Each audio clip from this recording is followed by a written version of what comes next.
By the time I hit my 50s, I'd learned a few things, like how family is precious. Work can always wait. And 99% of people over 50 already have the virus that causes shingles. Not everyone at risk will develop it, but I did. The painful, blistering rash disrupted my life for weeks. Don't learn about your shingles risk the hard way. Talk to your doctor or pharmacist today. Sponsored by GSK.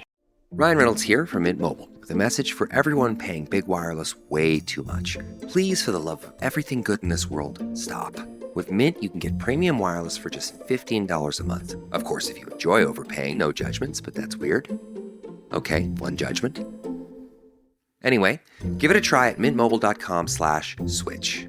Upfront payment of $45 for 3-month plan, equivalent to $15 per month required. Intro rate first 3 months only, then full price plan options available. Taxes and fees extra. See full terms at mintmobile.com.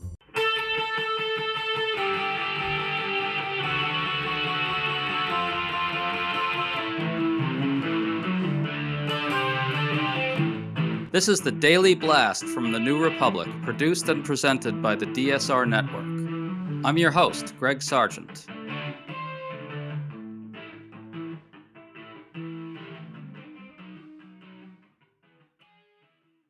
Stephen Miller suddenly seems to be in the crosshairs of a lot of leaks. In recent days, we've learned that Donald Trump has come to see mass deportations as a major political liability. Miller's unhinged conduct internally may have also driven a top official into severe health problems, and Miller appears in a rage over lagging deportation numbers.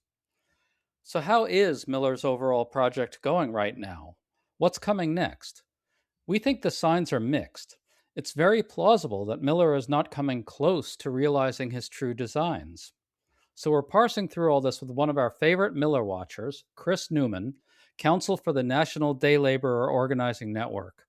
Chris, good to have you on. It's my pleasure. Thanks, Greg. So Politico had this really striking report which says that the acting head of ICE, Todd Lyons, has been hospitalized at least twice due to stress-related episodes. Turns out a big culprit of this is Stephen Miller yelling at Lyons on private conference calls. Politico calls this the latest example of continued infighting over immigration policy. Chris, it looks like there's trouble in fascist paradise, doesn't it? Could you imagine having to do conference calls and Zooms with Stephen Miller on an ongoing basis and maintain your health and sanity? I mean, I couldn't. And so it's not surprising to hear that Lyons is buckling under the stress here. Anyone who's watched television and watched Stephen Miller yell into Sean Hannity's ear can see how stressful and grating just, the sound of his voice is. And now imagine having to endure back and forth with him on a daily basis. I guess that's what we're seeing. He's really like those old newsreels of fascist leaders ranting at rallies, only he's doing it right on Fox News. I absolutely agree that listening to him on a conference call berate the shit out of you like that would be as soul-destroying as anything you can imagine. And to have to pay to report to him. And one of the things that we know from the first term, of course, on a serious note, is how effective he is at reaching into the bureaucracies across agencies and gaining control and wielding whatever power he's been arrogating in the White House. And so he really does tend to torment people who are these kind of mid-level technocrats across agencies. And it is clearly abusive. And there's no question. I mean, people see that the guy is, he's disturbed. Truly, he's disturbed. You can see people like Sean Hannity and Laura Ingraham almost wanting to say, hey, calm down, take a breath. And for him to kind of vent and exercise whatever frustrations or whatever ailment he has in a workplace, it is truly torturous to even think about. And he reaches across all different agencies of the federal government. Yes, his manipulation of the bureaucracy is a profound point that you raised there, and I want to get back to it. It appears right now that a big source of Stephen Miller's anger is deportations. Politico reports that Miller yelled at Lyons over low deportation numbers and other tactical matters, forcing Lyons to apologize for failing to meet Miller's expectations. Okay, some people inside are disputing that. They're saying that Miller is merely passionate, not abusive. But you know what, Chris? I'm going to put my money on abusive. Miller and Trump wanted to deport 1 million people a year, but by a number of different estimates, they clearly fell far short of that number, maybe hitting around 200,000 or 300,000 or thereabouts. Very plainly, Miller is not happy about that. Chris, you're on the front lines of these deportations. What's your general sense of how close he's coming to his targets? Well, first, let me say that I'm with you. I tend to try to avoid all the palace intrigue drama because one of the things that Trump has done is turned our government into a reality TV show. And so I would like to not have to pay attention to the latest rumors from within the White House, but there are ginormous material consequences to the way in which these lunatics wield their power. And I actually think that we do need to pay close attention. And I'll share with you, by the way, a lesson where I kind of learned this. People might not remember, but there's a magazine or newspaper called the Washington Examiner. And last year, they reported as well a kind of palace intrigue story of Stephen Miller yelling at the top of his lungs, saying the deportation numbers were too low. Why are we not sending people to Home Depots to go after day laborers, who are the people that I represent and have represented for 20 years? And so I was asked about my opinions about it. I was like, oh, well, I don't trust necessarily the reporting of this magazine in any way.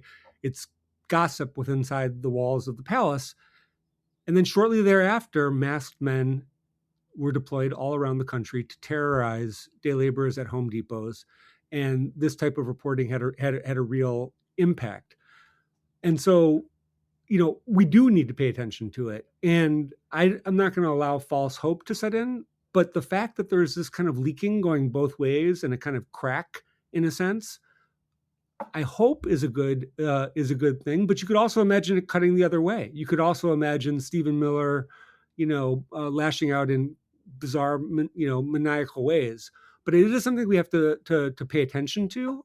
The man clearly has an agenda that he's pursuing, and we have to be attentive to it. Well, look, I think you're absolutely right that there are cracks showing. There's actually other evidence of this that I want to get to. The thing about these leaks is that a lot of people internally now have their knives out for Miller. The Wall Street Journal had a major piece the other day that really threw Miller under the bus.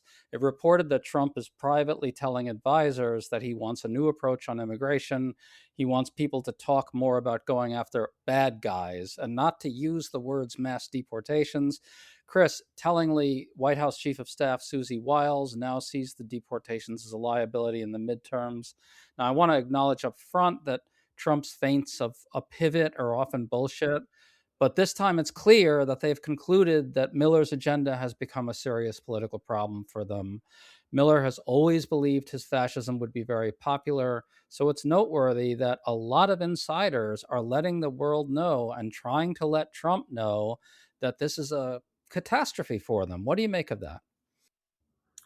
I like it because it represents a departure from where things have been in the past. My belief is that Trump himself doesn't give a shit one way or the other about immigration.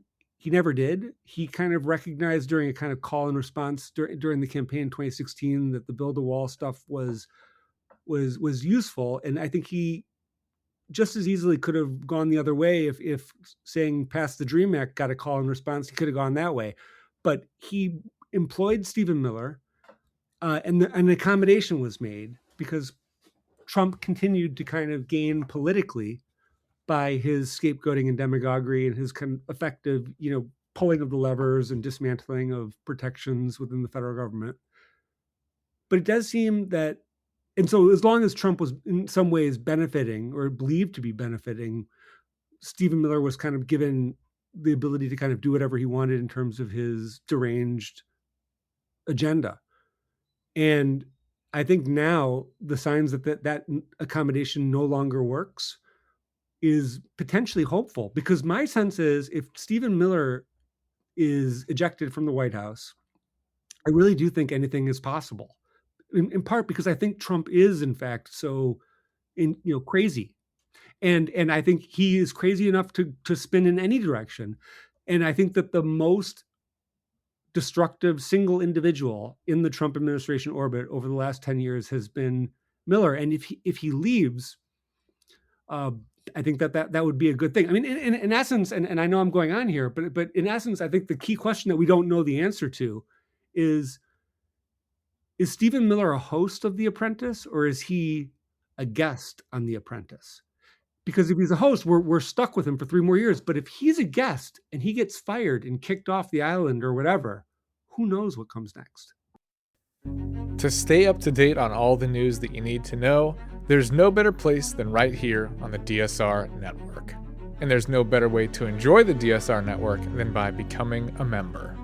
Members enjoy an ad-free listening experience, access to our Discord community, exclusive content, early episode access, and more.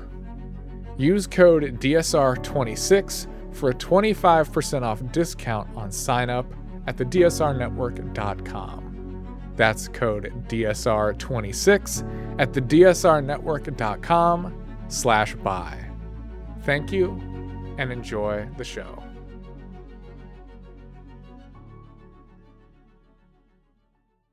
This message comes from NPR sponsor Paramount Plus and the new original series, The Madison. Taylor Sheridan's most intimate story yet. The Madison follows a family raised in a world of digital distraction, forced by tragedy to truly see one another and come together. Starring Michelle Pfeiffer and Kurt Russell. The Madison. New series streaming now, only on Paramount Plus.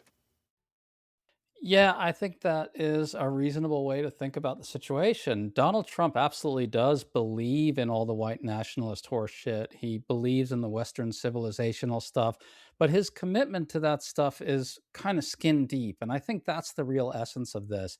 He likes to talk about shithole countries and abuse Elon Omar to the degree that he can kind of get his racist rocks off in public, and shit on other people who he hates. But he doesn't have the profound ideological commitment to this that Miller does. And so one has to at least hope that the Susie Wileses of the world are able to get it through his damn head that this is just a disaster for them. There's no question at a given point, Trump or the people around him, or certainly, any free thinking, to the extent that there are any Republicans in the Senate, they're going to want to hit a reset button. And I do think that in some sense, there's a huge conundrum because the reset button now on the war in Iran is beyond their control. It's not like they can just end that, but they could potentially eject Miller from the office. Now, again, I'm not saying that they will or won't do that, but I'm saying for sure that is the thing that we should all be cheering for, paying attention to. And maybe there might be even interest alignment, because if things get so bad and Trump says, hey, I got to make a big change here. Well, the biggest possible change in terms of domestic policy would be firing Stephen Miller. I agree 100%. And by the way, Trump hit a milestone on this in terms of unpopularity. G. Elliott Morris's new poll for his Substack Strength in Numbers finds that with Americans nationally, Trump is now underwater by a couple points on border security. We need to make a critical distinction here. Trump has been underwater badly on the immigration issue broadly for much of the last year, but he's always remained positive on border security as distinct from immigration more generally. Now that's changed as well. That means every last bit of his advantage on this issue is just gone. Stephen Miller single-handedly pissed it all away. Stephen Miller is trying to turn every street corner, every location in the country into a border zone, and the country doesn't like that. People might be willing to stop and wait in line for 4 hours when crossing back from Tijuana into San Diego, but no one wants to be pulled off of a bus to be able to, to have to prove their immigration status. And in essence, what Miller has done is, through his kind of concocted dystopian, fiction that they lie to the American public and perhaps lie to themselves about, that immigrants are all criminals and so forth. Well, the logical extension of that is that now, your elementary school in your neighborhood is part of the border. And I think people are now seeing what, again, that vision looks like in real life, and no one likes it. Let's step back for a sec. As of now, MAGA and the Republican Party are in chaos over funding for the Department of Homeland Security. Senate Dems stayed united and forced Republicans to agree to fund other functions of DHS without anything for ICE. Dems wanted reforms and restrictions, and they stayed together. But now, House Republicans have rejected the funding that Senate Republicans passed. House Republicans want to fund all of DHS, ICE included.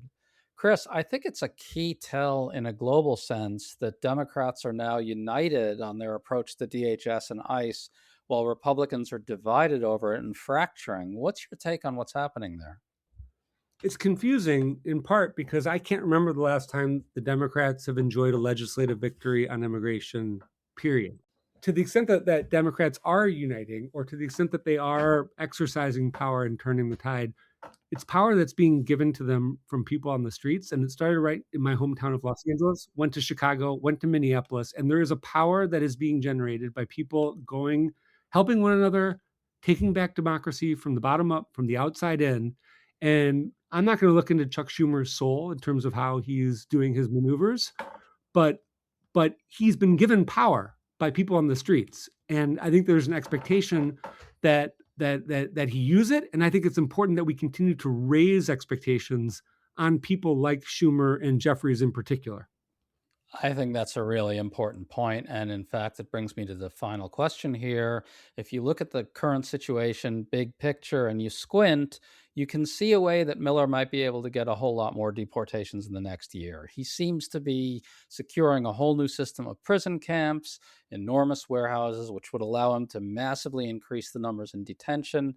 He's still got huge amounts of money available to him, and he'll probably keep staffing up ICE. But the flip side is that the level of public resistance they've run into is truly formidable. You've got Democrats becoming aware, as you so aptly put it, that the people are giving them power against Donald Trump and Stephen Miller. And you know what? On some level, Trump is not happy with Miller's program.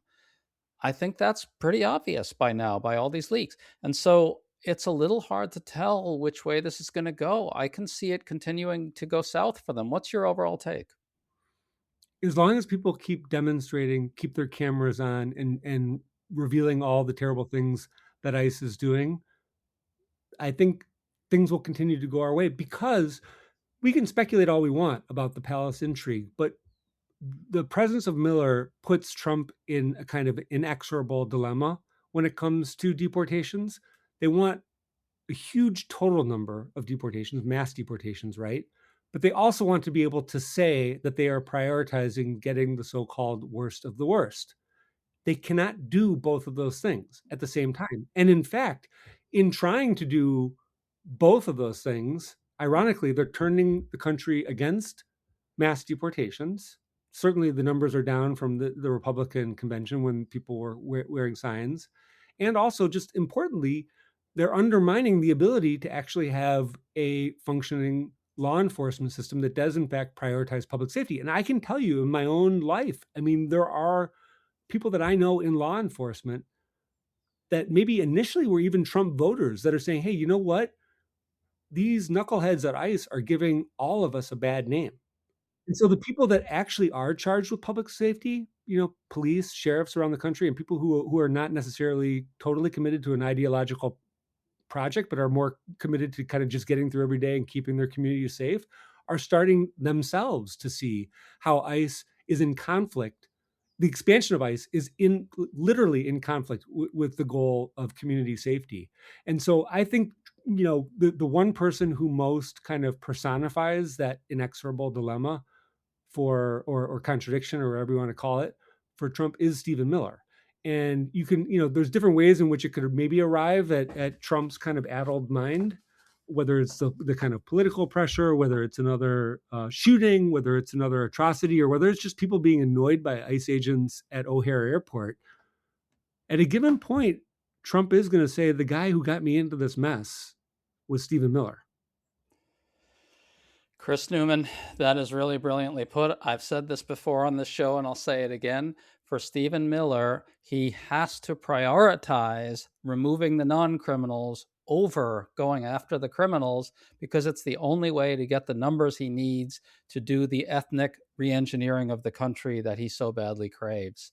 And that works against Donald Trump. That is the basic essence of this that you captured so well. Chris Newman, awesome to talk to you. Thanks for coming on, man. Thanks so much.